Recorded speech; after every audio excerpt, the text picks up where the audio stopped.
Back to the Girly Girl Bookworm. So today I have my weekly wrap up for you / the book that I read last weekend because I didn't do weekend news, but that's okay. So I've got 4 books to share with you and I'm just going to get started. So the book that I read this weekend, most of you know if you watched my last wrap up, and that was Splendor by Godbersen. This is the 4th and final book in the Lux series. I was not happy with this series at all. I gave this book 3 stars. I actually really was enjoying this one compared to the other ones. And then I got to the end, and no. Like, somebody commented on one of my other videos, I can't remember who it was, about that they were really interested to see what I thought at the end of this one because with the Lux novels, they don't end in a tight little package bow that you would expect from regular contemporary YA. So she was interested to see how I felt about the ending with this, and it just didn't cut it for me. It just didn't feel right. It just didn't feel like an adequate ending. I felt like there needed to be more said. Not that I need another book, because I definitely don't need another one, but I felt like I went through all 4 books for, like, nothing, because it just, this series, no, not my favorite, unfortunately, because I was really, like, enjoying this one. I was ready to give this one 4 stars, and it just,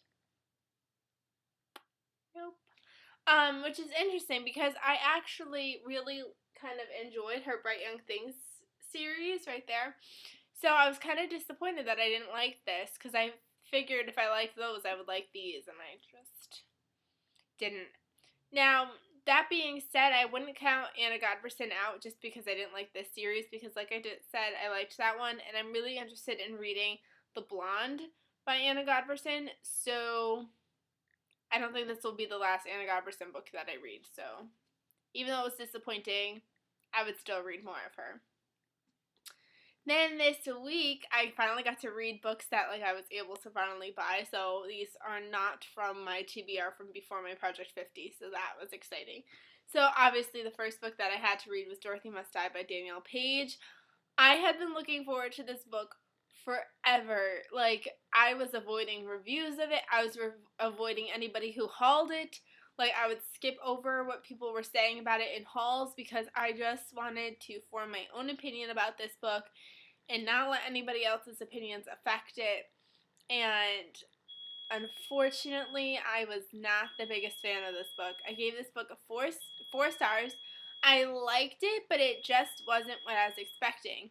I think it's going to be like a 4-book series, so if it's following what the way I think it's going to be going, based off of the ending, I think it's going to be 4 books. And it was good. Don't get me wrong. There was action. It was kind of more violent than I thought it was going to be. It's just, I expected more Oz. I expected to get more of an Oz feeling, and I just didn't feel like I felt that Ozness. I don't know if that makes any sense to you, but, I didn't necessarily feel like I was in the world of Oz. So, sorry, that's my phone. Of course, it's probably going to go off a second time before this video is over, so I'm really sorry. But, I don't know, it just wasn't what I was expecting, but it was still good nonetheless. I will continue on with this series. It's just not what I was expecting, but it was really good. Then, I was really excited. I finally got to read Since You've Been Gone by Morgan Matson.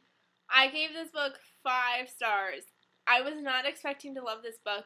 I wasn't the hugest fan of Amy Rogers' Epic Detour, so I was kind of nervous going into this. It was basically really like a cover buy. Even though I did enjoy the synopsis, I really just wanted this cover.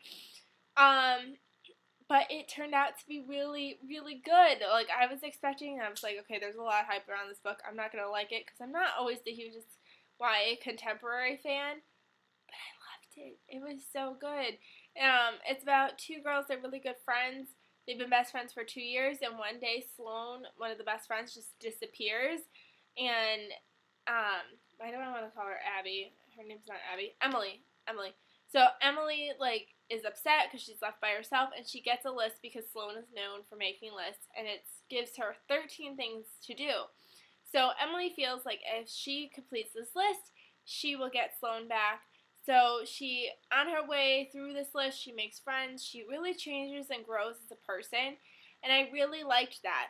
The only downside to this book that I didn't like, which is kind of one of the YA things that bugs me, is the over dramatics. Dramatics. Like, granted, I understand if my best friend just picked up and moved away, I'd be really upset too. Well, not moved away, but like disappeared. I would be really upset too. So like, I get that. But she was almost acting like the world was over. It was like she was dead if Sloane wasn't there. Like, it was really kind of weird. She's very overdramatic in her thought process. But other than that, like, I really, really enjoyed this series. Not series, but like, I'm thinking like the 13 things, so it's like a series of 13 events. So I really liked it, and things didn't always go the way I was expecting them to go, so that was really cool. And then another thing, though, that really bothered me, it has nothing to do with the book, but the chapters. The first 3 chapters take place over 130 pages. So these chapters are really long. Towards the end, they start getting shorter, but in the beginning, the chapters are really long, and that really irritates me because sometimes I like to stop at a certain page number, and I couldn't do that because it was like in the middle of a chapter, and like I don't like stopping in the middle of a chapter, so that was kind of annoying. But other than that, I love the story, and I was really excited because I was really nervous and hesitant towards this, but it's really good, so I would recommend it. And then the last book that I read this week, technically I finished it this morning, but if I had started it earlier yesterday, because yesterday was my first full day off, like from work, from school, because we don't have school anymore, it's summer, so no more work. But if I had started it earlier, I would have finished it. I didn't really start it till like almost like 4 o'clock. I feel like I was like busy watching America's Next Top Model all day, so that was my problem. But I read Beautiful Disaster by Jamie McGuire. This is the new adult book club book of the month, and I just found it this week at my library bookstore for $1, so I bought it. It was way better than I was expecting, to be honest. When the hype was going on around this book, I kind of was like, whatever, I'm not even interested. For some reason, I was very hesitant towards picking up new adult. Like, this is only my second new adult novel. For some reason, even though I'm into adult romance, I was very nervous about getting into new adult. I don't know why. I just really wasn't interested. But I loved this book. I gave this book 5 stars. There's something about it. Like, a lot of the events I didn't really like the back and forthness of Abby and Travis's relationship. I didn't really like. But, like, for some reason, I was so engrossed and I loved this story. I really did. And I'm actually really interested in reading Walking Disaster, which I didn't think I'd be interested in. I figured after this I'd be done. And The Wedding, I think that's what it's called. A Beautiful Wedding. I don't really like novellas, but I want to read this one. I do.